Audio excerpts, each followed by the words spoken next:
Yan ah. Hindi ako halos nagbibigay ng ganyan sa mga tao. Bihira lang yan, kaya swerte mo. Swerte mo kasi sa mga mahalagang tao ko lang binibigay yan. Talaga. Tsaka din.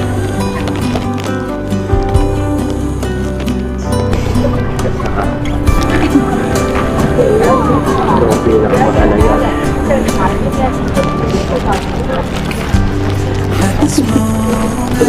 O bakit?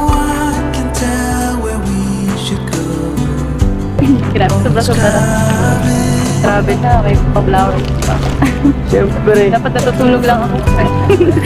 Siyempre para tuloy-tuloy ang saya. Yan ang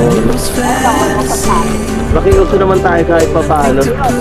Makiuso naman tayo sa mga bigay niya kahit pa paano. Next time ko ba tayo makatanggap ko rin ng Valentine's? Uy. Sigurado seryoso ka? Ako pa lang.